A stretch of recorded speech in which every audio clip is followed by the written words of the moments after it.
तो स्वागत है आपका एक नई वीडियो में। ये हमारा घटना चक्र ज्योग्राफी का क्लास नंबर 20 है और आज की क्लास में हम लोग गंगा नदी तंत्र के बारे में पढ़ेंगे। ठीक है, तो जैसा कि आपको पता है कि पिछले क्लास में हम लोग अपवाह तंत्र यानी कि ड्रेनेज सिस्टम वाले टॉपिक को शुरू किए थे और जिसमें हम लोग अपवाह तंत्र क्या होता है ये हम लोग जाने थे। इसके अलावा अपवाह तंत्र को प्रभावित करने वाले जो कारक होते हैं, 6 तरह के जो कारक होते हैं, इनके बारे में हम लोग जाने थे। इसके अलावा हम लोग जो है नदियाँ 2 प्रकार की होती है, सदावाहिनी जिसको हम लोग नित्य वाहिनी भी कहते हैं, इसके अलावा सदानीरा नदियाँ इसी को कहा जाता है। तो सदानीरा नदियाँ क्या होती है, मौसमी नदियाँ क्या होती है, इनके बारे में जानें। इसके अलावा हम लोग वाटर कैचमेंट एरिया यानी कि जल ग्रहण क्षेत्र के बारे में जानें। इसके अलावा जो है वो आपका ड्रेनेज बेसिन यानी कि अपवाह द्रोणी क्या होता है और वाटर शेड यानी कि जल संभर क्या होता है, इसके बारे में जानें। इसके अलावा हम लोग जो है वो अपवाह प्रतिरूप जानें यानी कि ड्रेनेज का पैटर्न जानें, जैसे कि आपका डेंड्राइटिक पैटर्न यानी कि वृक्षाकार प्रतिरूप होता है। इसके अलावा आपका रेडिकल पैटर्न होता है जिसको हम लोग जो है वो आपका सेंट्रीफ्यूगल पैटर्न भी कहते हैं। इसके अलावा सेंट्रीपिटल पैटर्न ड्रेनेज पैटर्न होता है। फिर आपका ट्रेलिस ड्रेनेज पैटर्न होता है। तो ये 4-5 वो प्रकार है, आप इस प्रकार को याद रखिएगा, काम देगा। इसके अलावा हम लोग आकार के आधार पर अपवाह द्रोणी के प्रकार देखे थे। एक होते हैं आपके लघु आकार के अपवाह द्रोणी, एक होते हैं आपके मध्यम आकार के अपवाह द्रोणी और एक होता है आपका बृहद आकार के अपवाह द्रोणी। इसके बाद हम लोग जल विभाजक यानी कि वाटर डिवाइडेड जो है इसके बारे में जाने थे कि जो हाई लैंड होता है यानी कि उच्च भूमि जो होता है वो 2 नदियों द्रोणियों का भी अलग करता है, जैसे कि हिमालय, अरावली, विंध्याचल, सतपुड़ा, पश्चिमी घाट, ये भारत के बता रहे हैं। उसके बाद हम लोग एक मैप देखे थे, ऊपर में देखे थे हिमालयन जो माउंटेन है ये जल विभाजक का काम कर रही है। इसके अलावा यहाँ पे विंध्यन है, अरावली है, सतपुड़ा है, इधर पश्चिमी घाट है, ये सभी जल विभाजक का काम कर रही है। इस तरह से हम लोग देखें। इसके बाद हम लोग नेक्स्ट जो है वो अपवाह तंत्र के बारे में पढ़े। तो अपवाह तंत्र हम लोग दो ठो देखना है, एक आपका हिमालयी अपवाह तंत्र और एक आपका प्रादीपीय अपवाह तंत्र। हिमालयी अपवाह तंत्र में हम लोग मुख्य रूप से 3 नदियों के बारे में पढ़ते हैं। एक आपका गंगा नदी का अपवाह तंत्र, एक है सिंधु नदी का अपवाह तंत्र और एक है ब्रह्मपुत्र नदी का अपवाह तंत्र। इन तीनों के बारे में पढ़ना होता है। घग्गर को भी हम लोग ऐड करते हैं इसी में, ठीक है। इसके अलावा प्रादीपीय अपवाह तंत्र होता है जो कि मौसमी नदियाँ हैं। ये प्रायः जब मौसम होता है बरसात का मौसम तब इसमें पानी लबालब होता है, बाकी बात ये पानी सापेक्षिक रूप से कम हो जाता है, पूरा सूख नहीं जाता है, ठीक है। इसके अलावा हम लोग हिमालयी पर्वतीय तंत्र का विकास कैसे हुआ है वो आप बुक से पढ़ लीजिएगा और वो आप क्लास 9 और क्लास 10 के बुक में दिया हुआ है एनसीईआरटी में, अगर पढ़ना चाहे तो, क्योंकि वो ज़रूरी नहीं है।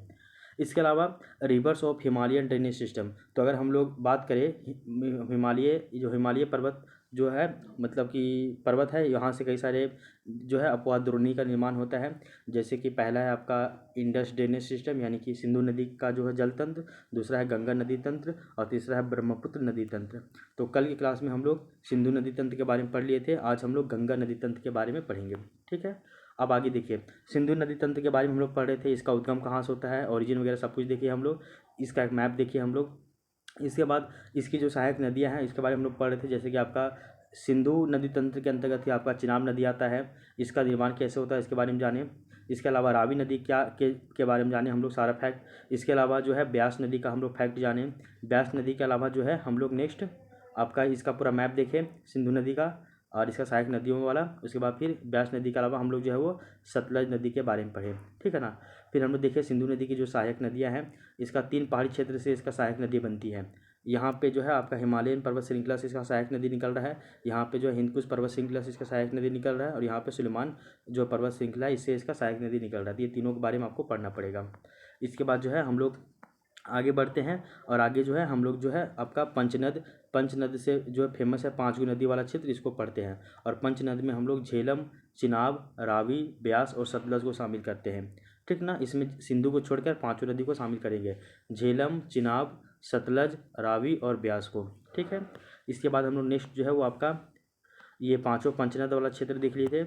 इसके बाद जो है हम लोग सिंधु नदी जल का जो बंटवारा हुआ था 19 सितंबर 1960 को हुआ था, ये सभी जाने थे। इसके अलावा जो हम लोग 3 को पश्चिमी नदियाँ पढ़े थे और 3 को पूर्वी नदियाँ। पश्चिमी नदी में है आपका सिंधु, झेलम और चिनाब है, जबकि पूर्वी नदियों में हम लोग पढ़ते किसको, रावी, ब्यास और सतलज को पढ़ते हैं। इसके बाद यहाँ पे जो है थोड़ा सा आपको झेलम नदी के बारे में दिया हुआ था कुछ बात, तो झेलम नदी के बारे में यहाँ पर पढ़े, ठीक है। और फिर झेलम नदी पढ़ के जो है फिर हम लोग झेलम नदी का मैप देख लिए। फिर झेलम नदी पढ़ने के बाद जो है हम लोग का ये वाला फैक्ट जो है वो कंप्लीट हो जाता है, ठीक है। तो झेलम नदी, सतलज नदी, रावी नदी, ब्यास नदी, इन सभी नदियों के बारे में हम लोग कल के क्लास में पढ़ लिए हैं। तो ओवरऑल जो है आपका सिंधु नदी तंत्र जो था वो आपका कंप्लीट हो गया है। आज हम लोग जो है पढ़ेंगे आपका वो है, देखिए यहाँ पे ये रहा आपका सतलज नदी वाला भी यहीं पे रहा, ठीक है ना। तो सतलज नदी, ब्यास नदी, रावी नदी, फिर उधर आपका सिंधु नदी, उसके बाद हम लोग जो है वो चिनाब नदी के बारे में पढ़े ही थे। और तो इस तरह से जो है आपका कंप्लीट हो जाता है, ठीक है ना। तो इसके बारे में याद रख लीजिएगा। तो पूर्वी नदियों में हम लोग पूर्वी नदियों का 80% पानी भारत को, पूर्वी नदियों का 80% पानी भारत को मिलेगा और 20% पानी पाकिस्तान को मिलेगा। अब पूर्वी नदियों में रावी है, ब्यास है और सतलज है। वहीं पश्चिमी नदी है, ये भी 3 गो पश्चिमी नदी है, इसका 80% पानी पाकिस्तान को जाएगा, 20% पानी भारत को आएगा। और पश्चिमी जो नदियाँ हैं इसमें हम लोग सिंधु नदी को, झेलम नदी को और चिनाब नदी को शामिल करते हैं, ठीक है। तो आई होप यहाँ तक आपको किसी भी तरह का कोई भी दिक्कत नहीं होगा। तो सिंधु नदी तंत्र में आप टोटल 6 नदियों का नाम याद रख लीजिएगा, ठीक है ना। और पंचनद में 5 नदियों का नाम याद रख लीजिएगा। पंचनद में आपका सिंधु नदी छोड़ दीजिएगा, ठीक है, वो शामिल नहीं होगा। इसके अलावा जो है आपका सिंधु नदी तंत्र में 6 गो नदी आएंगे और 6 नदी के बारे में आपको पता होना चाहिए। कौन कौन नदी आएंगे एक बार फिर देख लीजिए। सिंधु नदी तंत्र में पहला सिंधु नदी, दूसरा झेलम नदी, तीसरा रावी नदी, चौथा चिनाब नदी, पाँचवा ब्यास नदी और जो है वो आपका छठा वो है सतलज नदी, ठीक है ना। तो सिंधु झेलम रावी चिनाब ब्यास और सतलज, ये टोटल 6 नदी आती है सिंधु नदी तंत्र में। यहाँ तक समझ में आ गया होगा आपको, इसमें किसी भी तरह का कोई भी कन्फ्यूजन नहीं होना चाहिए। आज हम लोग जो है वो गंगा नदी तंत्र के बारे में पढ़ते हैं और गंगा नदी तंत्र भी बहुत इंपॉर्टेंट है। तो 3 नदी तंत्र इंपॉर्टेंट है ये हिमालय में, गंगा नदी तंत्र, ब्रह्मपुत्र नदी तंत्र और आपका सिंधु नदी तंत्र। तो सिंधु नदी तंत्र तो आप देख लिए हैं, अब आप ब्रह्मपुत्र नदी तंत्र और गंगा नदी तंत्र के बारे में पढ़ेंगे। तो पहले हम लोग गंगा नदी तंत्र देखते हैं, ठीक है। आइए अब गंगा नदी तंत्र यानी कि गंगा रिवर सिस्टम के बारे में देखते हैं। तो गंगा नदी तंत्र में देखिए, अपनी द्रोणी और सांस्कृतिक महत्व दोनों की दृष्टिकोण से गंगा भारत की सबसे महत्वपूर्ण नदी है। तो गंगा नदी भारत की सबसे महत्वपूर्ण नदियों में से एक है, सांस्कृतिक दृष्टिकोण से भी और अपनी जो है वो नदी जो आपका द्रोणी होता है यानी बेसिन होता है, इसकी आधार पे भी इसका बहुत ज़्यादा महत्व होता है।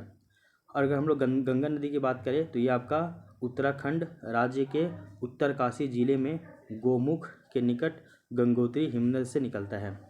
तो गंगा नदी आपका गंगोत्री ग्लेशियर से निकलता है और ये आपका उत्तराखंड राज्य में है। और उत्तराखंड के किस जिले में है तो उत्तरकाशी जिले में। तो उत्तराखंड के उत्तरकाशी जिले में एक गोमुख जगह है, उस गोमुख जगह के नज़दीक में निकट में ही एक गंगोत्री ग्लेशियर है यानी कि हिमनद है, वहीं से आपका गंगा नदी निकल रहा है। और ये जो ग्लेशियर है कितना ऊंचा है तो आपका 3900 मीटर, लगभग ये मान लीजिए 3900 मीटर यानी कि 4000 मीटर ये ऊंचा है। तो 3900 मीटर की ऊंचाई से निकलती है।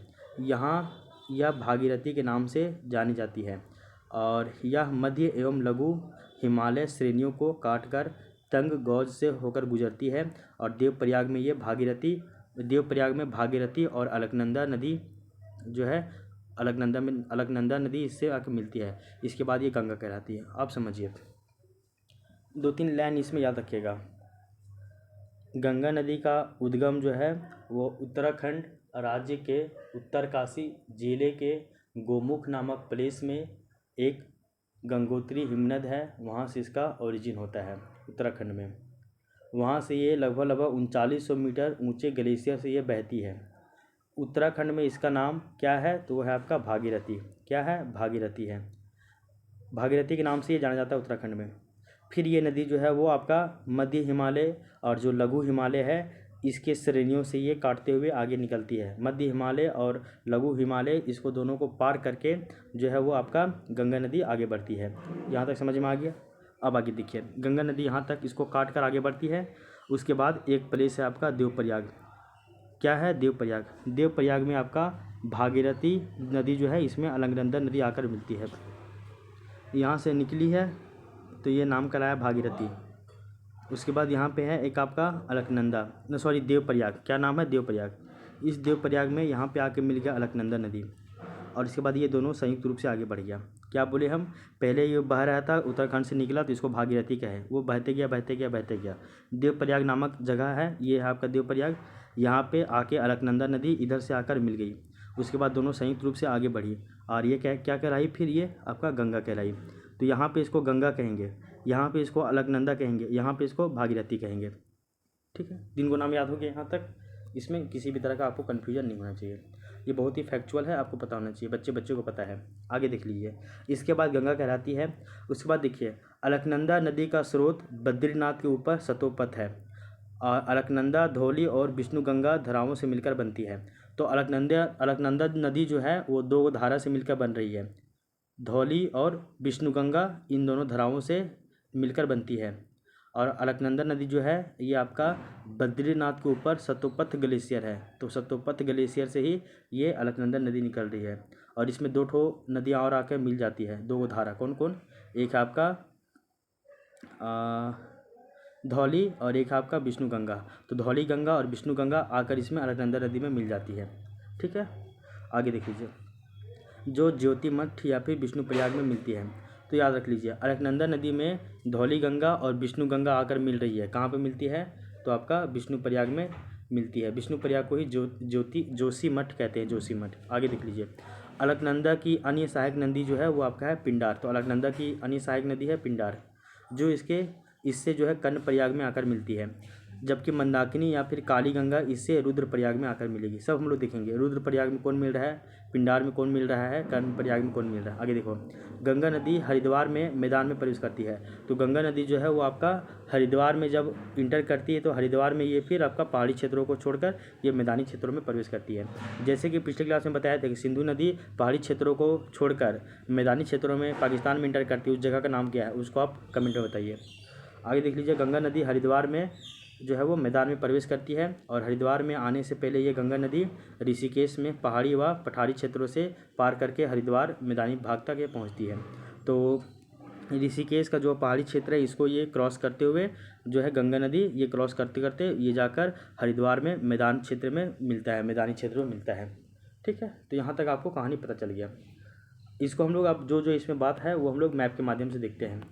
ये देख लीजिए मैप, दो इसमें याद रख लीजिएगा क्या क्या है वो देख लीजिए।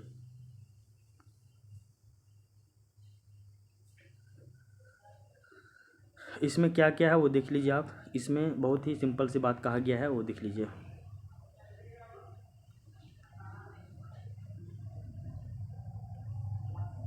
ये देख लीजिए आप, ये गंगा नदी तंत्र का बहुत ही सुंदर सा एक मैप दिया हुआ है। इस मैप के थ्रू आप गंगा नदी को बहुत ही बेहतर तरीके से समझा पाओगे।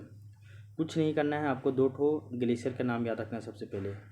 एक है आपका क्या, वो है गंगोत्री ग्लेशियर, और दूसरा है आपका सतोपथ ग्लेशियर। दो ग्लेशियर याद रखिएगा। एक है गंगोत्री ग्लेशियर, ये कहाँ है, तो ये आपका उत्तराखंड में है। ठीक है ना, कहाँ पे है, तो उत्तराखंड में है। और उत्तराखंड के उत्तरकाशी जिले में है, गोमुख नामक प्लेस पे गंगोत्री ग्लेशियर है। और एक है आपका सतोपथ ग्लेशियर, ये आपका बद्रीनाथ में है। ठीक है, दो ग्लेशियर हो गया। इस ग्लेशियर से एक नदी निकल रही है जिसको हम लोग बोलते हैं आपका क्या, तो गंगा नदी नहीं, शुरू में इसको बोलते हैं भागीरथ नदी। क्या बोल दिए, भागीरथी नदी बोल दिए। ठीक है, शुरू में इसको, ये नदी आगे गया। ये नदी एक यहाँ पे मिलता है गोविंद प्रयाग। क्या मिलता है, एक गोविंद प्रयाग मिलता है। क्या मिला, तो गोविंद प्रयाग मिला। ये रहा गोविंद प्रयाग, ये गोविंद प्रयाग मिला। गोविंद प्रयाग में इसमें आकर एक भील गंगा नदी मिली।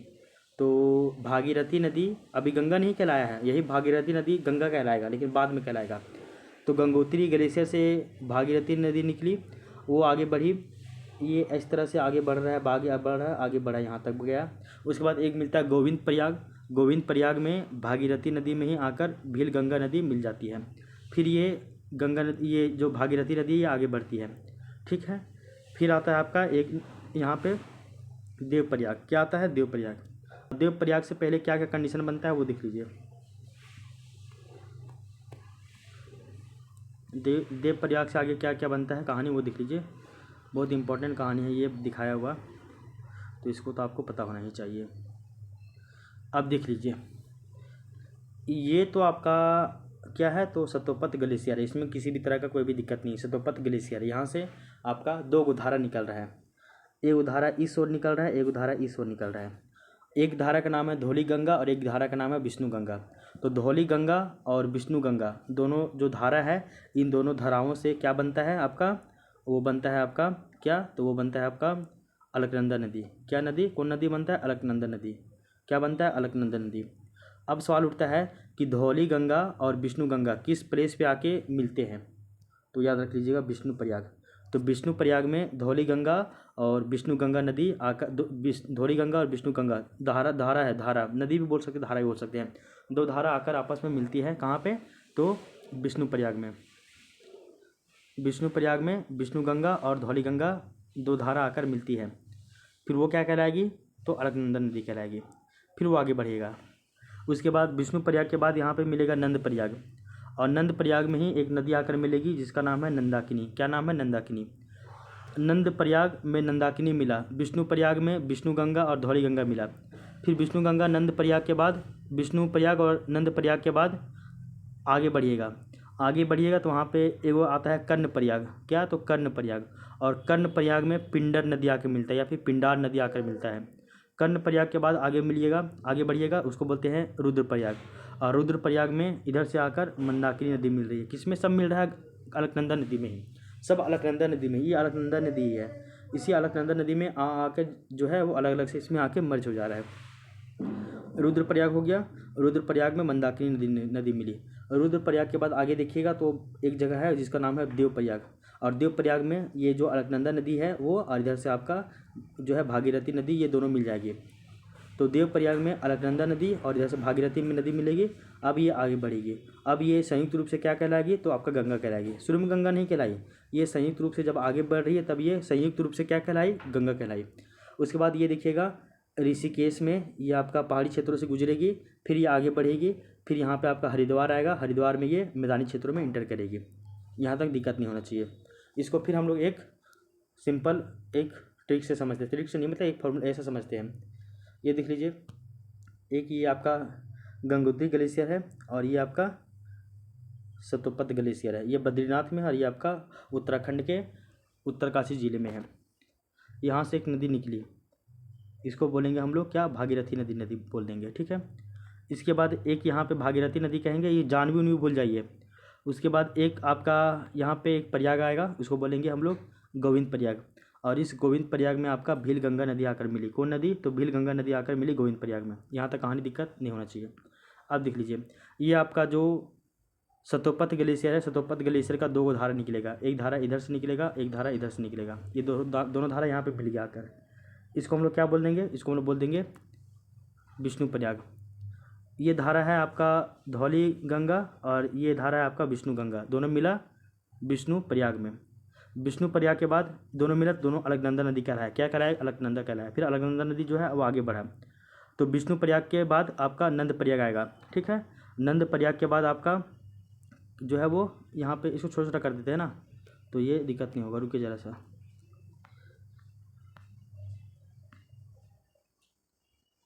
इसको ना यहाँ पे बना देते हैं, ठीक है। इसको रुकिए, ये आपका सतोपत ग्लेशियर है, यहाँ से आपका ये है आपका धौली गंगा, ठीक है। और ये आपका राम गंगा, विष्णु गंगा, दोनों कहाँ पे मिल रही है? तो आपका ये विष्णु प्रयाग में मिल रही है। विष्णु प्रयाग में एक तरफ ये वाला है आपका क्या? तो धौली गंगा है। क्या है ये आपका धौली गंगा है और ये आपका विष्णु गंगा है। दोनों मिला कहाँ पे? तो विष्णु प्रयाग में मिला, ठीक है। विष्णु प्रयाग के नीचे देखिएगा, तो विष्णु प्रयाग के नीचे है नंद प्रयाग, उसके बाद कर्ण प्रयाग, उसके बाद रुद्र प्रयाग। तो विष्णु प्रयाग के नीचे नंद प्रयाग, नंद प्रयाग के नीचे कर्ण प्रयाग, नंद प्रयाग के नीचे कर्ण प्रयाग, और कर्ण प्रयाग के नीचे जो है वो आपका रुद्र प्रयाग। रुद्र प्रयाग के नीचे देखिएगा तो देव प्रयाग। क्या है? तो देव प्रयाग। ऐसे है, तो याद कीजिए। ये वाला क्या हो जाएगा? ये देखिए, ये वाला हो जाएगा आपका विष्णु प्रयाग। विष्णु प्रयाग में दो धारा मिला, एक है धौली गंगा और एक है आपका विष्णु गंगा धारा। दोनों धारा मिला विष्णु प्रयाग में। विष्णु प्रयाग के बाद नेक्स्ट है आपका नंद प्रयाग। नंद प्रयाग के बाद आपका है कर्ण प्रयाग, ठीक ना। नंद प्रयाग के बाद क्या है? कर्ण प्रयाग। कर्ण प्रयाग के नीचे में है आपका रुद्र प्रयाग, और रुद्र प्रयाग के नीचे में है आपका देव प्रयाग, ठीक है। अब ये देख लीजिए कौन कौन नदी इसमें मिल रहा है। तो विष्णु प्रयाग में तो आपका धौली गंगा और विष्णु गंगा मिला, वहीं नंद प्रयाग में आपका नंदाकिनी मिला, और कर्ण प्रयाग में पिंडार नदी मिला। ये देख लीजिए, नंद प्रयाग में नंदाकिनी मिला, और आपका जो है कर्ण प्रयाग में आपका जो है वो ये नदी मिलाकर पिंडार नदी आकर मिला। उसके बाद नंद प्रयाग और कर्ण प्रयाग, उसके नीचे है रुद्र प्रयाग। ये है रुद्र प्रयाग। रुद्र प्रयाग में इधर से आकर आपका मंदाकिनी नदी मिलेगा। कौन मिलेगा? मंदाकिनी नदी मिलेगा। और ये आपका देव प्रयाग, ये दोनों ऐसे मिल जाएगा। इधर से आपका ये भागीरथी नदी बह रही है, यहाँ पे देवप्रयाग में आकर ये नदी आपका कौन सा है, ये आपका अलकनंदा नदी हो जाएगा। इधर से आपका ये मंदाकिनी नदी इसमें मिलेगा आपका, इसमें क्या बोलते हैं, रुद्रप्रयाग में। तो विष्णु प्रयाग, नंद प्रयाग, फिर आपका विष्णु प्रयाग, नंद प्रयाग, फिर आपका कर्ण प्रयाग, फिर आपका रुद्र प्रयाग, फिर आपका देव प्रयाग। तो 5 गो प्रयाग है, याद रख लीजिए इसको। तो अब दिक्कत नहीं होगा। इसके बाद दोनों जो है संयुक्त रूप से क्या कहलाएगी, गंगा कहलाएगी। यहाँ पे पहाड़ी क्षेत्रों से क्रॉस करेगी ऋषिकेश में, उसके बाद यहाँ पे हरिद्वार में मैदानी क्षेत्रों में इंटर कर जाएगी। तो ऋषिकेश, उसके बाद हरिद्वार, यहाँ तो दिक्कत नहीं होना चाहिए। अब पूरा जो है ये सीरीज आपका क्या कहलाएगा, ये वाला अलकनंदा नदी कहलाएगा, ये वाला अलकनंदा नदी कहलाएगा। ठीक है, तो आई होप ये वाला पॉइंट आपको हम समझा पाने में दिक्कत नहीं हुआ होगा। ये पॉइंट आपको हम समझा दिए हैं, तो अब आपको कभी भी गंगा नदी तंत्र में कन्फ्यूजन नहीं होगा। ये जो आपका गोविंद प्रयाग है, यहाँ पे गोविंद प्रयाग में जो है उत्तराखंड में यहाँ पे टिहरी बांध बनाया जा रहा है, और ये जो है स्वामी रामतीर्थ बांध ये कहलाता है। इसका नाम क्या है, स्वामी रामतीर्थ बांध कहला रहा है। इसको हम लोग टिहरी बांध भी कहते हैं, जो कहाँ पे है, उत्तराखंड में है, उत्तराखंड में है। तो आई होप गंगा नदी तंत्र आपको पूरा समझ में आ गया, इसमें आप किसी भी तरह का दिक्कत नहीं होना चाहिए। अब इसको हम लोग लिख देते हैं। देखिए, भारत में गंगा द्रोणी, भारत में गंगा द्रोणी यानी कि द्रोणी की बात करें तो यानी कि बेसिन का विस्तार कितना है, तो 8.6 लाख है, 8.6 लाख वर्ग किलोमीटर, लगभग 8.5 लाख वर्ग किलोमीटर है। गंगा नदी की लंबाई कितना है, 25 यानी कि 2025 किलोमीटर। उत्तराखंड में इसकी लंबाई 110 किलोमीटर है, उत्तर प्रदेश में 1450 किलोमीटर है, और बिहार में 450 किलोमीटर है, और वेस्ट बंगाल में 520 किलोमीटर है। सबसे कम लंबाई गंगा नदी की उत्तराखंड में है, जहाँ से निकल रही है, मात्र 110 किलोमीटर। सबसे अधिक लंबी जो है, सबसे अधिक लंबाई कहाँ है, तो उत्तर प्रदेश में है, कितना है, 1450। दिक्कत यहाँ तक नहीं होना चाहिए। आगे देखो, गंगा नदी फरक्का बैराज से 2 धाराओं में बढ़ जाता है। अब ये गंगा नदी आगे बढ़ रहा है, अब ये गंगा नदी जो है वो आगे इस तरह बढ़ ही रहा है। तो ये देख लीजिए, ये पूरा आपका गंगा नदी इस तरह से बढ़ रहा है आगे, और यहाँ पे क्या आ जाएगा, यहाँ पे आपका फरक्का बैराज आएगा। क्या आएगा, फरक्का बैराज। और इस फरक्का बैराज जो है, यहाँ से ही जो गंगा नदी जो है वो 2 धाराओं में बढ़ जाएगा। वो धारा कौन है, एक धारा आपका इधर चला जाएगा और एक धारा आपका इधर चला जाएगा। ठीक है, कौन कौन होगा देख लीजिए। गंगा नदी में ही आकर इधर से यमुना नदी मिल जाएगी, यमुना नदी इसमें आके मिल जाएगी, इसकी सहायक बन जाएगी यमुना नदी। तो गंगा नदी इस तरह से आगे बढ़ रही है। फिर फरक्का जो बांध है, फरक्का जो बैराज है, यहाँ से ये 2 धारा में आकर बढ़ जाएगी। कितना धारा में, तो 2 धारा में। एक धारा इंडिया में आ जाएगी और एक धारा जो है बांग्लादेश में चली जाएगी। इंडिया में भागीरथी कहलाएगी और बांग्लादेश में यही जो है वो पद्मा कहलाएगी। ठीक है, याद रखिएगा। तो इंडिया में ये भागीरथी कहलाएगी और बांग्लादेश में यही नाम, इसका नाम क्या पड़ जाएगा, पद्मा कहलाएगा, पद्मा पड़ जाएगा इसका नाम। ठीक है, ये वाला दिक्कत नहीं होना चाहिए आपको। आप देखिए, तो अब इसका कहानी देखिए, थोड़ा सा फिर से समझाते हैं इसको हम। ये देख लीजिए, ये समझिए ना आप कि ये जो है आपका गंगा नदी है। ये गंगा नदी यहाँ से ऐसे आगे बढ़ रही है, आगे की ओर ऐसे बढ़ते चली जा रही है। इस गंगा नदी में आकर नीचे से यमुना नदी मिल जाती है। ठीक है, इसके बाद इसी में आकर जो है सोन नदी गंगा नदी में जाकर मिल जाती है। ठीक है, इसमें दिक्कत नहीं होना चाहिए। अब ये यहाँ पे क्या मिल गया आपका, ये आ गया आपका बीच में फरक्का बैराज। ये वाला जो है वो फरक्का बैराज हो गया, इसको हम ज़्यादा हाईलाइट कर दे रहे हैं। ये आपका फरक्का बैराज हो गया। अब फरक्का बैराज से ये जो गंगा नदी है वो आपका 2 गो धारा में बढ़ जाएगी। कितना धारा में, 2 धारा में। एक धारा ये हो जाएगा, ये एक धारा इधर हो गया और एक धारा इधर हो गया। तो एक धारा भारत में ही रह जाएगी जिसको बोलेंगे भागीरथी, और एक धारा जो है वो बांग्लादेश में चली जाएगी जिसको बोलेंगे पद्मा। अब इसी गंगा नदी में ही यहाँ पे छोटानागपुर का पठार है, और इस छोटानागपुर के पठार से आपका निकलता है दामोदर नदी। दामोदर नदी छोटानागपुर के पठार से नहीं, जबकि ये लातेहार के टोरी नामक क्षेत्र से निकलता है। तो ये छोटानागपुर का पठार ही मान लीजिए। तो यहाँ से निकल रही है कि आपका दामोदर नदी, और वो जाकर गंगा नदी में मर्ज हो जा रही है। ठीक है, तो गंगा नदी का 2 धारा फरक्का बैराज से अलग हो जाता है। एक धारा भारत में आ जाती है जो कि सीधे जाके बंगाल खाड़ी में गिरती है, और एक धारा बांग्लादेश में इंटर करती है, और वो जाकर आगे फिर इसमें बंगाल की खाड़ी में जाकर गिरेगी। तो भारत में भागीरथी कहलाएगी और बांग्लादेश में ये इसी को हम लोग पद्मा कहते हैं। किसको, तो गंगा नदी को ही।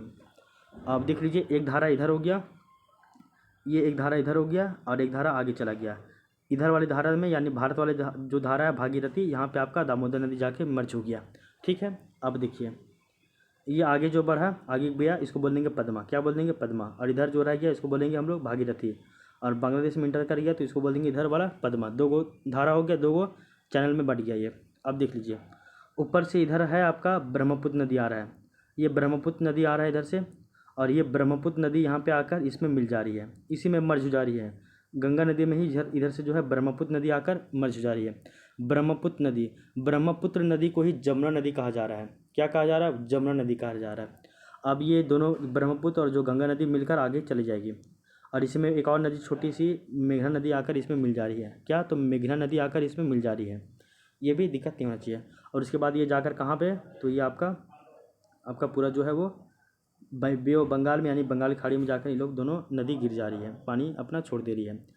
फिर यही जो है आपका एक धारा इधर, एक धारा इधर, दोनों धारा से ही आपका सुंदरबन डेल्टा का निर्माण हो रहा है। तो एक धारा पाकिस्तान के, मतलब एक धारा जो है भारत के थ्रू होकर जाके बे ऑफ बंगाल में गिर रहा है, और एक धारा बांग्लादेश के थ्रू जाकर बे ऑफ बंगाल में गिर रहा है। और दोनों धाराओं के गिरने से ही आपका सुंदरबन डेल्टा की निर्माण हो रहा है। और ये सभी कहाँ पे हो रहा है घटना? ये सभी कांड जो है वो आपका बंगाल की खाड़ी में हो रहा है। यहाँ तक आपको समझ में आना चाहिए। तो ये आपका जो दो गो धारा में जो बंट गया था आपका गंगा नदी, ये आपका कहानी हो गया पूरा। इसमें अब किसी भी तरह का कोई भी दिक्कत नहीं होना चाहिए आपको। गंगा नदी में ही आकर जो है आपका ब्रह्मपुत्र नदी मिल जा रही है। और ब्रह्मपुत्र नदी को हम लोग बांग्लादेश में जमुना कहते हैं, ठीक है ना। और ब्रह्मपुत्र नदी को ही तिब्बत में सांगपो कहा जाता है। तो ये सब हम लोग आगे देखेंगे जब ब्रह्मपुत्र नदी तंत्र के बारे में पढ़ेंगे। तो आई होप ये वाला पॉइंट आपको समझ में आया होगा। ये मैप को आप देख लीजिए, और ये मैप को आप जितना बार देखिएगा उतना ही आपके लिए बेहतर रहेगा, ठीक है। अब देख लीजिए, यहाँ पे दिया हुआ है कि 2008 में गंगा नदी को राष्ट्रीय नदी घोषित किया गया था, और 2009 में गंगा का जो डॉल्फिन है इसको हम लोग राष्ट्रीय जलीय जीव घोषित किया गया था। कब? तो 2009 में।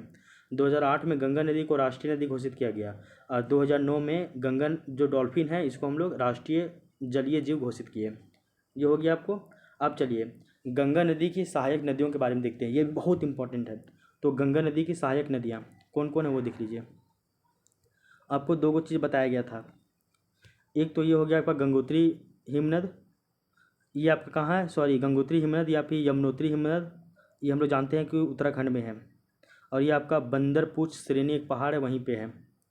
और उत्तराखंड के उत्तरकाशी जिले के गोमुख नामक प्लेस पे आपका गंगोत्री हिमनद है, इसको हम लोग यमुनोत्री हिमनद भी कहते हैं। और ये पहाड़ की बात करती है आपका बंदरपूछ पहाड़ है। यहाँ से आपका कौन निकल रहा है? तो ये आपका निकल रहा है गंगा नदी, इसको बोलते हैं भागीरथ नदी। ये आगे बढ़ते जाएगा। यहाँ पे आपका है, ये है देवप्रयाग में इधर से अलकनंदा नदी निकल के आ रही है, वो इसमें मर्ज हो जा रही है। अलकनंदा नदी में यहाँ पे देखिएगा ये आपका जो है सतोपत ग्लेशियर से निकल रही है, दो धारा, आपका रामगंगा और आपका विष्णु गंगा।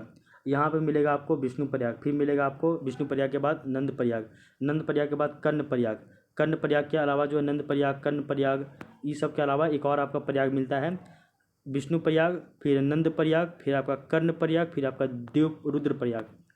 तो यहाँ देख लीजिए फिर से, ऊपर में विष्णु प्रयाग, फिर है कर्ण प्रयाग, फिर है नंद प्रयाग, फिर है रुद्र प्रयाग, फिर है आपका देव प्रयाग। तो देव प्रयाग में अलकनंदा नदी जो है वो भागीरथी नदी से मिलती है, और भागीरथी और अलकनंदा दोनों मिलकर फिर आगे क्या बनती है आपका? ये बनती है गंगा नदी। फिर गंगा नदी आगे बढ़ती है, ऋषिकेश में पहाड़ी क्षेत्रों से क्रॉस करती है, हरिद्वार में मैदानी क्षेत्रों में इंटर करती है, फिर ये आगे जाती है, फिर फरक्का जो बैराज है यानी बांध है, यहाँ से दो धारा में बढ़ जाएगी। कितना धारा में? तो दो गो धारा में ये बढ़ जाएगी। एक धारा ऐसे आ जाएगा भारत में, एक धारा पाकिस्तान में चला जाएगा, सॉरी बांग्लादेश में चला जाएगा। जो भारत में आएगी उसको हम लोग बोलेंगे भागीरथी, और जो बांग्लादेश में इंटर करेगी उसको हम लोग बोलेंगे पद्मा, ठीक है। फिर इसमें जाके आपका जो है वो ब्रह्मपुत्र नदी आकर मिल जाएगी, फिर ये जाकर वापस बे ऑफ बंगाल में ही जाके मर्ज हो जाएगा, मतलब गिर जाएगा। फिर दोनों को जो है सुंदरबन डेल्टा का निर्माण कर देगा। तो यहाँ तक तो आपको कहानी समझ में आया था, इसमें किसी भी तरह कोई भी दिक्कत नहीं है। अब देख लीजिए गंगा नदी का सहायक नदी कौन कौन सा है। यहाँ पे है ये वाला आपका अरावली पर्वत, और क्या है? अरावली पर्वत है, ठीक है ना। अरावली पर्वत है ये वाला आपका। अच्छा ठीक है भाई, सॉरी कहीं हम लगता गलत बता दे रहे हैं। यमुनोत्री जो हिमानी है यहाँ से यमुना नदी निकल रही है, और गंगोत्री हिमानी से जो है वो आपका गंगा नदी निकल रहा है। और गंगोत्री हिमानी जो है वो आपका कहाँ पे है? तो वो आपका है क्या बोलते हैं इसको, उत्तराखंड के उत्तरकाशी ज़िले में गोमुख नामक प्लेस पे है। और यमुना नदी जो निकल रही है वो यमुनोत्री हिमानी से निकल रही है, जो कि आपका बंदरपुछ श्रेणी से निकल रही है ये भी, और ये आपका उत्तराखंड में ये भी है। तो यमुना नदी का भी उद्गम उत्तराखंड से ही है, गंगा नदी का भी उद्गम जो है वो उत्तराखंड से ही है। ठीक है, थोड़ा सा आप देखिए यहाँ पे हल्का सा मैप में हम कन्फ्यूजन थोड़ा सा गलत बता दिए थे, लेकिन जो पीछे हम बताए हैं ना बात वो सही था। ठीक है, उसको आप उसी रूप में याद रखिएगा, इस मैप के थ्रू नहीं। अब ये मैप थोड़ा सा अलग है, इसको देखिए। एक आपका यमुनोत्री हिमनद है, यहाँ से यमुना नदी निकल रही है, ठीक है ना, ये याद रख लीजिएगा। और ये है आपका गंगोत्री हिमनद, यहाँ से गंगा नदी निकल रही है, इसको याद रख लीजिएगा इस मैप के थ्रू। ठीक है ना, यहाँ से यमुना नदी निकल रही है आगे, यमुना नदी जाकर ऐसे मिलती है, जाके सीधे गंगा नदी में मर्ज हो जा रही है यमुना नदी में मिलने से पहले इटावा में यमुना नदी में एक नदी आकर मिलती है, जिसको बोलते हैं हम लोग कौन, तो आपका जाना पाव की पहाड़ी से एक छिप्रा नदी निकलता, छिप्रा नदी। ये छिप्रा नदी आकर जाके जो इटावा में यमुना नदी से मिल जाता है। और ये छिप्रा नदी में एक बनास नदी निकलता है, अरावली पर्वत से निकलता है बनास नदी। वो बनास नदी जाके मिलता है छिप्रा में, और छिप्रा जाके मिलता है यमुना नदी में, कहाँ पे, इटावा में। उसके बाद यमुना नदी आगे बढ़ता है, उसके बाद यमुना नदी में ही सिंध जो है वो सिंध नदी मिलता है इसमें जाके, फिर इसी में बेतवा नदी जाकर मिलता है, और इसमें फिर जो है वो आपका केन नदी जाकर मिलता है। तो सिंध, बेतवा, केन तीनों नीचे से जाकर मिल जाती है गंगा नदी में। ठीक है, यहाँ तक याद हो गया। ये आपका हो गया इधर। उसके बाद ये आपका प्रयागराज उत्तर प्रदेश में यमुना नदी जो है वो खुद जाकर गंगा नदी से मर्ज हो जाती है। उसके बाद ये आगे बढ़ती है। उसके बाद गंगा नदी में दो ठो नदी और आकर मिलता है। एक आपका अमरकंटक की पहाड़ी से सोन नदी निकल रहा है, वो सोन नदी जाकर मिलता है, और सोन नदी का ही सहायक नदी है उत्तरी कोयल, ये झारखंड वाला इलाका है। ठीक है, तो झारखंड से निकल रहा उत्तरी कोयल नदी, वो सोन नदी में मिलेगा, और सोन नदी जाकर गंगा में जाकर मिल जाएगी, और वो मिलता है पटना के निकट, गंगा से मिलता है। तो पटना के निकट में यानी कि पटना के आसपास में ही सोन नदी गंगा नदी में जाकर मिल जाती है, और सोन नदी में उत्तरी कोयल नदी जाकर मिल जाती है। सोन नदी अमरकंटक पहाड़ी यानी कि मैकाल श्रेणी से इसका उत्पन्न होता है। ठीक है ना, तो याद रख लीजिएगा। तो ऊपर से नहीं, नीचे से याद रख लीजिएगा। तो गंगा नदी में यमुना नदी मिल रही है, और यमुना नदी में जाकर जो है वो छिप्रा नदी मिल रही है, और छिप्रा नदी में बनास नदी मिल रही है, फिर यमुना नदी में बेतवा नदी मिल रही है, फिर केन नदी मिल रही है, फिर आपका सिंध नदी जाकर मिल रही है। उसके बाद पटना में जाकर आपका सोन नदी गंगा नदी में जाकर मिल रही है, और उत्तरी कोयल नदी जो है वो सोन नदी में ही जाकर मर्ज हो जा रही है। इस वाले पॉइंट को भी आप याद रख लीजिएगा। ठीक है ना, तो आई होप अब इसमें आपको दिक्कत नहीं होगा, ये वाला पॉइंट। ठीक है, तो यहाँ तक आपको समझ में आ गया है ये वाला पॉइंट। अब देख लीजिए, ये इसको याद रखिएगा बार बार। ठीक है, बार बार पूछा जाता है। छिप्रा नदी जो है, छिप्रा नदी के किनारे ही आपका उज्जैन शहर लोकेटेड है, छिप्रा नदी के किनारे। ठीक है ना, इसको भी याद रख लीजिएगा। और यमुना नदी भी जो है वो मैदानों में प्रवेश करती है हरिद्वार में ही। ठीक है, आप देख लीजिए चंबल नदी के बारे में थोड़ा बताया जा रहा है। यहाँ पे देख लीजिए, ये आपका महाराष्ट्र है, मतलब सॉरी ये आपका राजस्थान है, और ये राजस्थान में आपका यहाँ से एक नदी निकल रही है, और इसको जो है इसका नाम है चंबल नदी। क्या नाम है? चंबल नदी। चंबल नदी जो है वो आपका यहाँ पे इटावा है, और इटावा ऊपर सीधा से आ रहा है आपका यमुना नदी, यमुना नदी में जाकर मर्ज हो जा रही है इटावा में ही। कौन? चंबल नदी, ये वाला। ठीक है ना, इसको भी याद रख लीजिएगा। आगे देख लीजिए, खड़ी हल्का से याद रखिए इसको कि चंबल नदी जो है वो आपका अवनालिका अपर्दन यानी कि गली एरोजन करती है, और जिस कारण से ये कटी फटी गड्ढे हो जाते हैं, यहाँ पे बन जाते हैं, जिसको उत्खाड़ भूमि यानी कि बैडलैंड कहते हैं। और यही जो उत्खाड़ भूमि, यहीं पे इसको जो है बीहड़ यानी कि रिवेंस कहते हैं। और ये आपका रिवेंस जो है आपका झाड़िया युक्त जंगल है। रिवेंस समझिए कि एक तरह से आपका झाड़ीदार जंगल है, जहाँ पे ऊपर में गड्ढा ऊँचा यहीं पर है, और यहीं पर जो है वो आपका चंबल के डाकू रहते थे, क्योंकि वो गड्ढा ऊँचा है ना, पूरा एकदम उत्खाड़ भूमि है, बैड भूमि है, बैड लैंड है, तो यहीं पे जो है डाकुओं को छाप के रहते थे। इसको भी याद रख लीजिएगा। ठीक है, ये राजस्थान का मैप बताया गया। बीच में अरावली पर्वत है, अरावली पर्वत के पूर्व वाला भाग में हरियाली है, पश्चिम वाला भाग में थोड़ा सा प्रॉब्लम क्रिएट करता है। इसको भी याद रख लीजिएगा। और इधर आपका किनारे से चंबल नदी दिखा रहा है, और चंबल नदी जो है वो भी इटावा में जाकर यमुना नदी में मर्ज हो जा रही है। इसके बाद राणा प्रताप सागर की बात कीजिएगा तो वो आपका देखिए यहाँ पे बना हुआ है, नीचे में गांधी सागर बना है एमपी में, और उसके बाद राजस्थान में आपका राणा प्रताप सागर बना है। उसके बाद ये राणा प्रताप सागर जो है वो चित्तौड़गढ़ राजस्थान में बना हुआ है, और गांधी सागर आपका मध्य प्रदेश में बना हुआ है। उसके बाद जवाहर सागर कोटा भी बना हुआ है, तो वो आपका जवाहर सागर कोटा जो है वो आपका राजस्थान में बना हुआ है। तो ये सब पॉइंट को याद रखिएगा, क्वेश्चन पूछेगा ठीक है, नहीं पूछेगा तो आप एलिमिनेट कीजिए, हटाइए, उतना कौन माथापच्ची करेगा इतना, ठीक है। तो आई होप ये वाला पॉइंट आपको समझ में आया होगा, ठीक है ना। चंबल नदी घड़ियालों हेतु प्रसिद्ध है, तो यहाँ पे घड़ियाल बहुत ज़्यादा रहते हैं चंबल नदी में। तो ये आप थोड़ा सा गंगा नदी तंत्र देख लिए होंगे। गंगा नदी की सहायक नदियाँ जो भी है नीचे से, वो सभी देख लिए आप। उसके बाद गंगा नदी का जो अपवाद क्षेत्र जो है कैसे दो धाराओं में बढ़ जाता है वो भी आप देख लिए हैं। इसके अलावा आप देखे हैं कि गंगा नदी तंत्र जो है वो आपका पूरा कैसे कैसे इसमें नदियाँ आके बह रही है और आगे बढ़ रही है। तो गंगा नदी तंत्र भी आपको समझ में आ ही गया होगा, ठीक है। इसको आप जितना बार रिवीजन कीजिएगा ना उतना ही आपके लिए बेहतर हो जाएगा। रिवीजन कीजिएगा ना तो फिर आपको कहीं भी दिक्कत नहीं होगा। अब हम लोग जो है इसका थोड़ा सा सब्जेक्टिव देख लेते हैं, फिर ये हम लोग का क्लास जो है वो आपका जल्दी ही कंप्लीट हो जाएगा, ठीक है ना। तो अब हम लोग इसके आगे की चर्चा करते हैं। तो देखिए, जितना कुछ अभी आपको बोला गया है वो सभी आपका लैंग्वेज के फॉर्म में भी है, उसको देख लीजिए थोड़ा सा, ठीक है। तो जितना कुछ भी अभी हम लोग समझे हैं उसको हम लोग एक सब्जेक्टिव के फॉर्म में लिखा हुआ है, उसको पढ़ लेते हैं। तो देखिए, गंगा नदी हरिद्वार में मैदान में जो है प्रवेश करती है।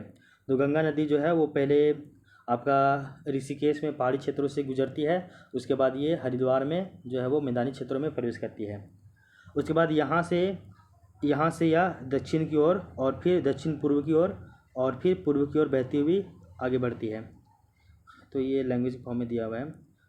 अतः अंत में यह दक्षिण मुखी होकर दो जल वितरिकाओं यानी कि दो ठो धाराओं में, एक आपका भागीरथी और एक आपका पद्मा, तो ये आगे बढ़ते हुए दो को धारा में बढ़ जाती है।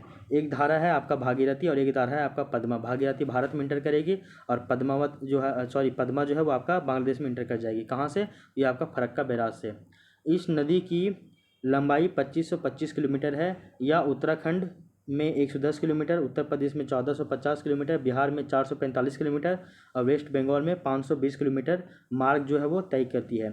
गंगा द्रोणी केवल भारत में लगभग 8.5 लाख वर्ग किलोमीटर क्षेत्र में फैली हुई गंगा द्रोणी, यह भारत का सबसे बड़ा अफवाह तंत्र है, जिससे उत्तर में हिमालय से निकलने वाली बारहमासी व अत्यंतवाही जो है नदियाँ और दक्षिण में प्रायद्वीपीय भारत से निकलने वाली नदियाँ यानी कि अनित्यवाहिनी नदियाँ इसमें शामिल है। अनित्यवाहिनी मतलब, अनित्यवाहिनी मतलब आप समझते होंगे।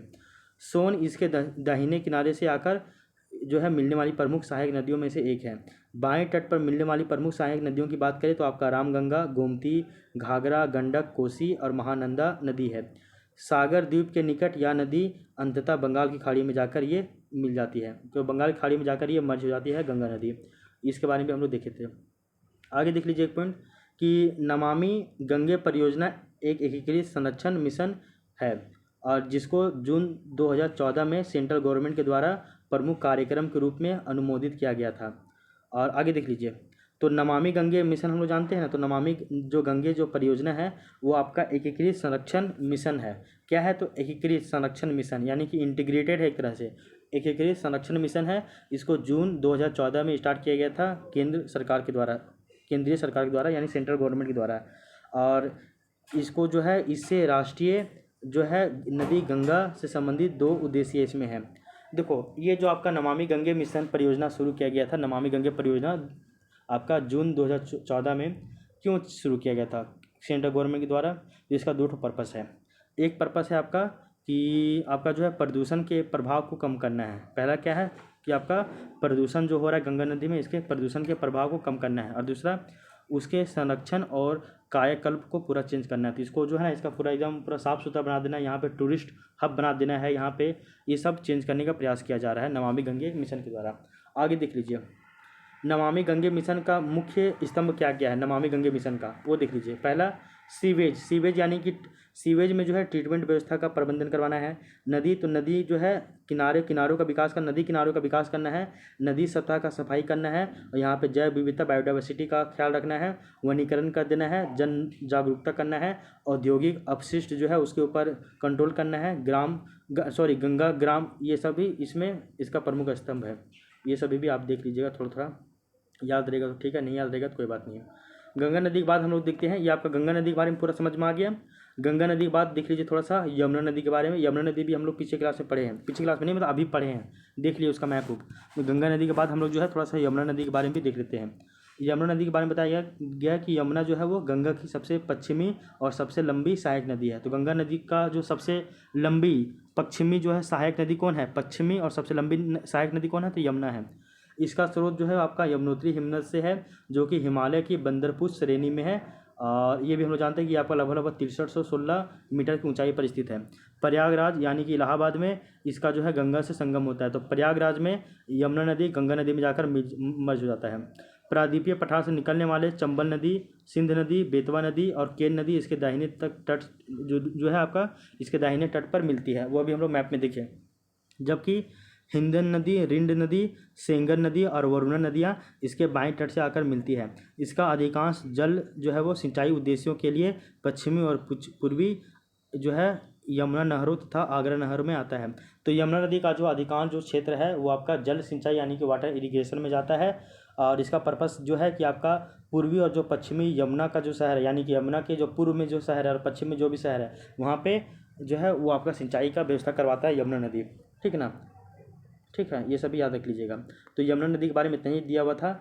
यमुना नदी के बाद नेक्स्ट नदी आता है आपका चंबल नदी। और चंबल नदी जो है वो आपका मध्य प्रदेश के मालवा पठार में एक आपका महू नाम का जिला है, महू जिला से निकलता है। और महू में ही आपका अंबेडकर जी का जन्म हुआ था मध्य प्रदेश में। तो चंबल नदी मध्य प्रदेश के मालवा पठार में महू के निकट निकलता है।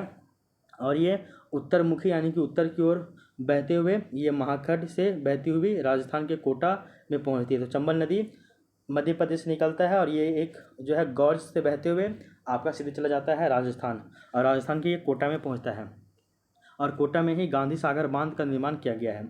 और कोटा से यह बूंदी सवाई माधोपुर और धौलपुर होती हुई यमुना नदी में जाकर मिल जाती है। तो चंबल नदी जो है वो आपका मध्य प्रदेश में निकला, राजस्थान गया, राजस्थान के बाद ये सीधे जाकर आपका चंबल नदी में ये जाकर सीधे यमुना नदी में जाकर मिल जाता है। ठीक है, चंबल नदी अपनी उत्खात भूमि वाली भू आकृति के लिए बहुत ज़्यादा फेमस है, जिसको हम लोग चंबल खंड यानी कि चंबल रिवाइंस कहते हैं। ये भी आपको चंबल नदी के बारे में इतना ही पॉइंट याद रखना चाहिए।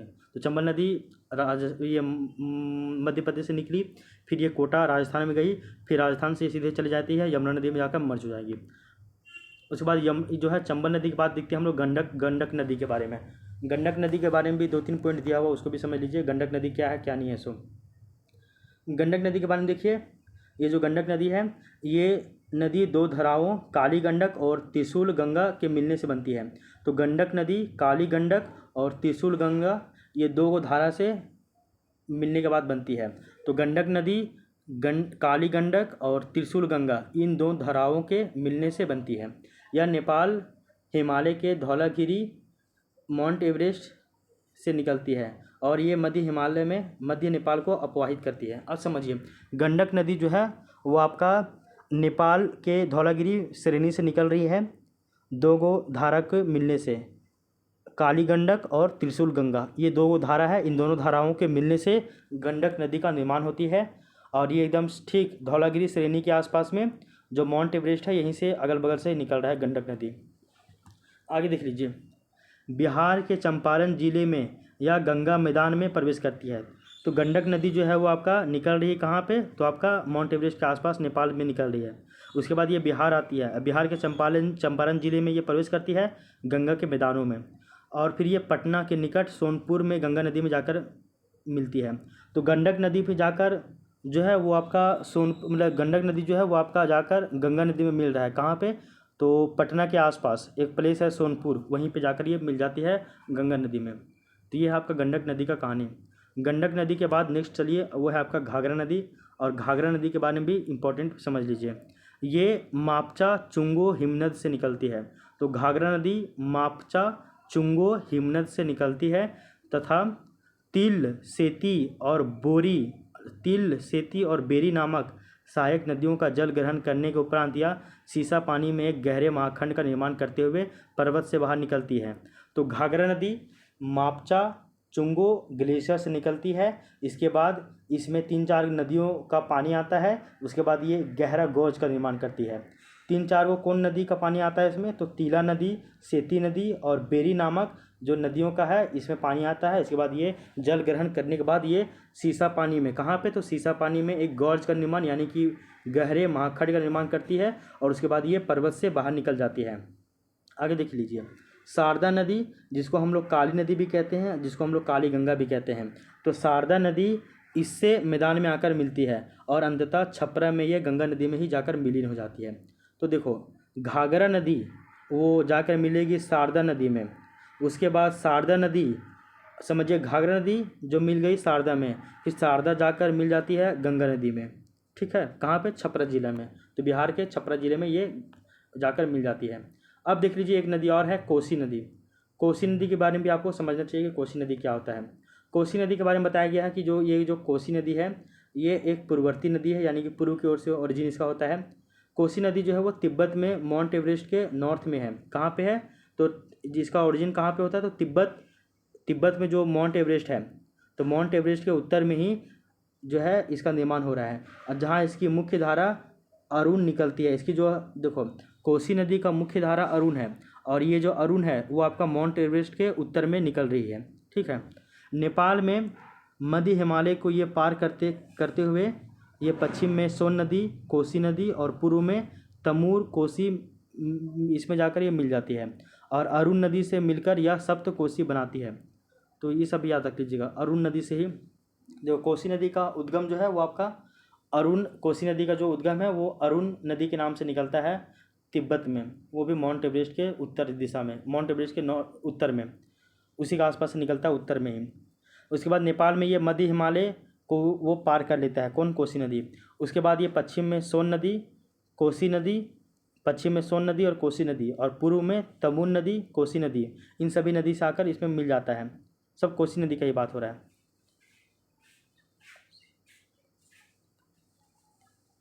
और फिर लास्ट में जो है वो अरुण नदी जाकर अरुण नदी में मिलती है। उसके बाद ये आपका सप्तकोसी बनाती है। अरे भाई इसमें बहुत ज़्यादा कन्फ्यूजन है ना, कोसी 3-4 बार आ जा रहा है, कौन कोसी समझ में नहीं आ रहा है। तो हटाइए इसको, अब इसकी कीजिए। कोसी नदी के बारे में आप थोड़ा सा आप हल्का सा पढ़ लीजिए खुद से कि कोसी नदी के बारे में आपको अगर कहीं से जानकारी मिलेगा तो कोसी नदी के बारे में आप थोड़ा सा पढ़ लीजिएगा। अच्छा देख लीजिए, कोसी नदी के बारे में लूसेंट में दिया हुआ क्या दिया हुआ वो देख लीजिए। कोसी नदी के बारे में बताया गया है कि ये आपका गोसाई थान चोटी के उत्तर में निकल रही है। कहाँ से, तो गोसाई थान चोटी के ऊपर में निकल रही है और इसका जो संगम या फिर जो मुहाना बताया जा रहा है गंगा नदी में आकर मिलती है और ये कारागोला के दक्षिण पश्चिम में गंगा नदी में जाकर मिल जाती है। इतना याद रख लीजिए। कोसी नदी की सहायक नदी की बात करें तो इसका जो मुख्य धारा है वो अरुणा नदी है, यानी कि अरुण नदी है। तो याद रखिएगा, कोसी नदी का जो मुख्य धारा है वो आपका अरुण नदी है, जो कि कहाँ से निकल रही है, तिब्बत के माउंट एवरेस्ट से निकल रही है।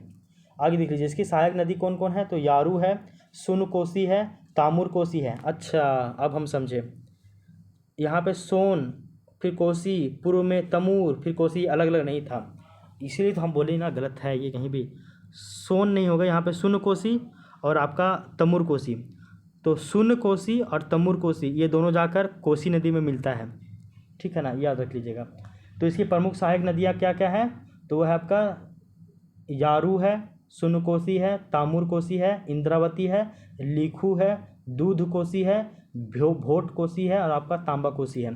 तो भोट कोसी, तांबा कोसी, सुन कोसी, तमूर कोसी ये सभी सहायक नदी है कोसी नदी का ही, ठीक है ना, ये सभी आप याद रख लीजिएगा।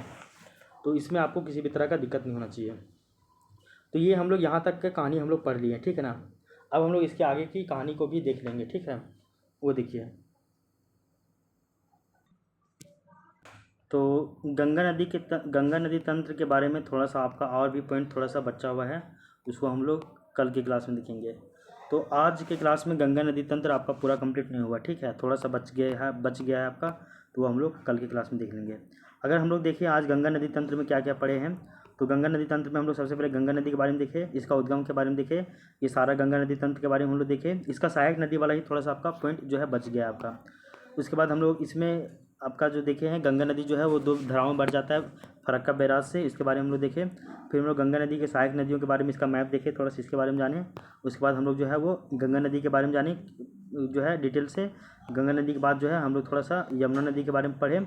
यमुना नदी के बाद हम लोग जो है थोड़ा चंबल नदी के बारे में जाने, उसके बाद गंडक नदी के बारे में पढ़े, फिर आपका घाघरा नदी के बारे में पढ़े गंगा नदी तंत्र में ही, उसके बाद हम लोग कोसी नदी के बारे में पढ़े।